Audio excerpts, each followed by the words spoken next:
Are you thinking about transacting in the Columbia and surrounding areas real estate market and want to have a competitive edge?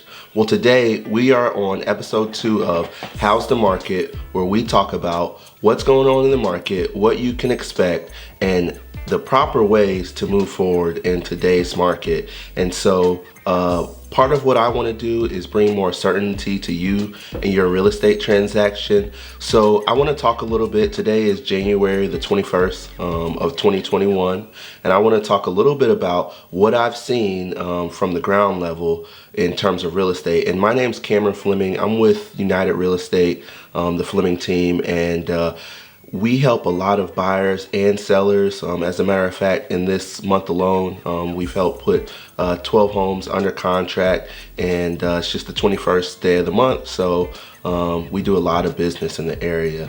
Now, first, I'm going to talk about sellers and what's going on in the sellers market. So what continues to reign true is there is a shortage of inventory in the market. So we continue to hover around 1.5 months of inventory, and that is causing a shortage of homes for buyers in the market. And so sellers are being rewarded for being willing to transact during this time. Now, one of the questions that I frequently get asked is now the time to list my home, or should I wait? Well, in my view, with what's going on in the market, when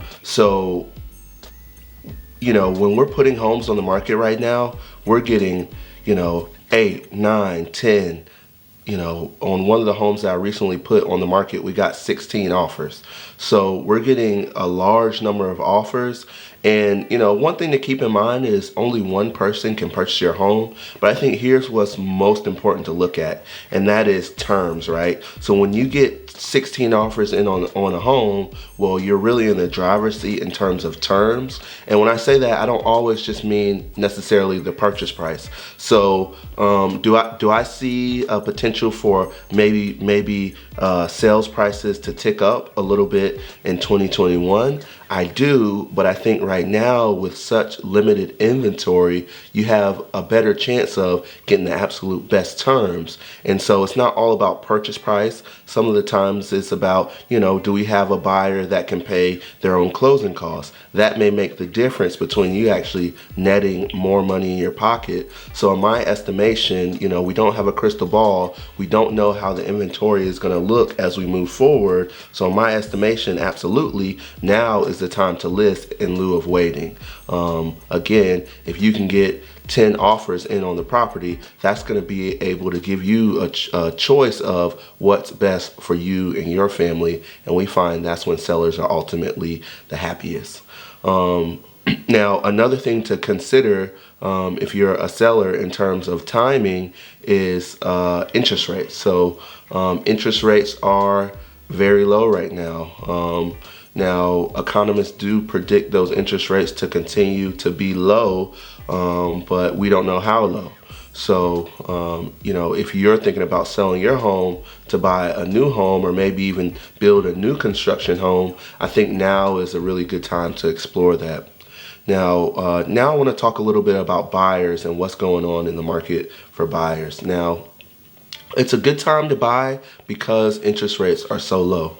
But one of the challenges that buyers are really facing is, again, because the inventory is so low, they are, contending with, 10, 15 offers when they're trying to put in an offer on the home. And, so that means 14 people aren't getting the house. And, sometimes if you're a buyer, you have a certain time constraint where you need to be in a home. So if we just continue to put offers in on homes and you're not getting them, then that creates a challenge for you and your timeline.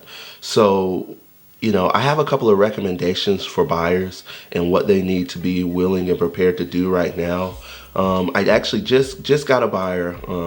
They're working with another agent, and they put in a ton of offers in on homes and just simply weren't getting them.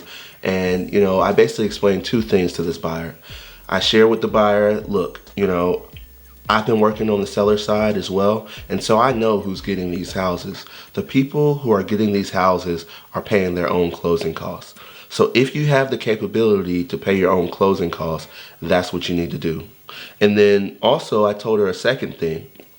There will be times where I will have properties that are not on the market. They have not reached the market yet. They may be from, someone in my office or a real estate agent I have a relationship with, or they may be my listings. Now, if I have a listing in your price range, there used to be a time where you could say, oh no, I don't want to look at your listing. I want to find my own house. I get that. But right now, while once a home hits the market, it's getting 10 and 15 offers.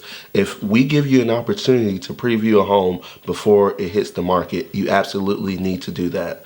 You absolutely need to do that. And I will say, don't wait until that house hits the market and now you're competing with 10 to 15 offers. Let's be earnest about how we move forward, and let's be realistic about what's happening in the market, and let's know that, man, if this house hits the market, chances are I'll be on the outside looking in. So those are the two recommendations that I have for buyers as we kind of are in these challenging spaces where, again, there's only about 1.5 months of inventory on the market. A normal market is 6 months of inventory.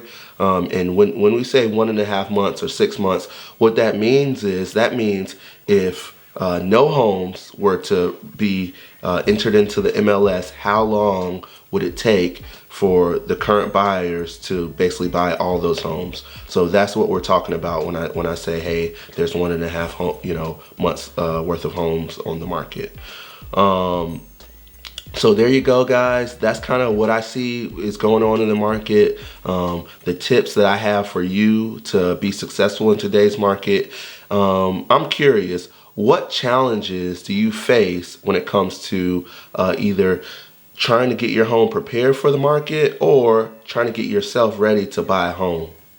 I'd love to see the answers to those questions down in the comments. We love to engage with you guys. We really appreciate all the support and comments that we've been getting, and so it really drives us to continue to create this content. So we're gonna continue to be here for you guys. Until next time, peace.